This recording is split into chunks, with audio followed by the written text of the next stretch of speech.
Il était une fois dans un village paisible du nom de Kounkané, entouré de collines rouges et de champs d'arachides, un vieil homme nommé Mamadou Ba. C'était un ancien chasseur, respecté pour son courage et sa sagesse. Dans sa case en banco, il gardait un tambour sacré, fait de bois ancien et de peau d'antilope. On disait que ce tambour ne résonnait que lorsque les cœurs étaient purs. Mamadou avait 3 enfants, Awa, l'aînée douce et généreuse, Ibrahima, le fils courageux mais colérique, et Seynabou, la plus jeune, silencieuse et observatrice. Mais depuis la mort de leur mère, les enfants ne s'entendaient plus.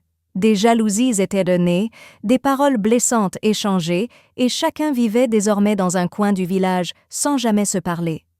Un soir, alors que Mamadouba sentait ses forces le quitter, il fit venir un griot du village et lui dit « Quand je partirai, mes enfants devront battre le tambour. Mais s'ils ne sont pas réconciliés, il restera muet, et s'il reste muet, une malédiction tombera sur notre lignée. » Le griot hocha la tête et promit de transmettre ce message. Quelques jours plus tard, Mamadou s'éteignit paisiblement, entouré des anciens du village. Le griot fit alors appeler les 3 enfants, leur rappelant la volonté de leur père, mais chacun resta figé, le cœur dur. Awa dit « Je ne pardonnerai jamais ce qu'Ibrahima m'a fait. » Ibrahima répondit « C'est elle qui a volé ma part de l'héritage. » Seynabou murmura « Pourquoi crier ? Papa voulait juste qu'on s'écoute. » On plaça le tambour au centre du village. L'aîné le frappa une fois. Rien.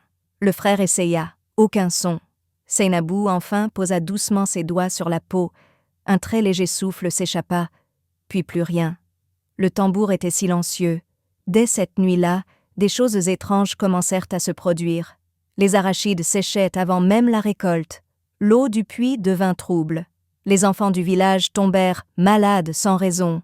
Les anciens murmurèrent « Le tambour a parlé, et il a dit « Rien ».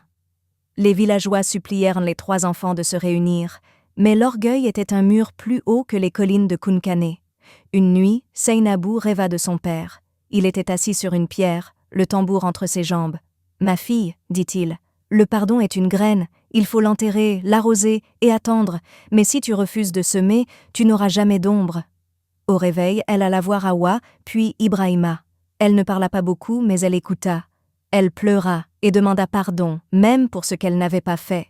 Touchés, ses frères et sœurs finirent par fondre en larmes.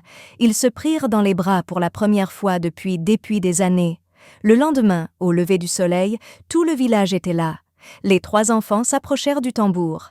Cette fois, ils posèrent leurs mains ensemble sur la peau. Un son profond, doux et puissant résonna.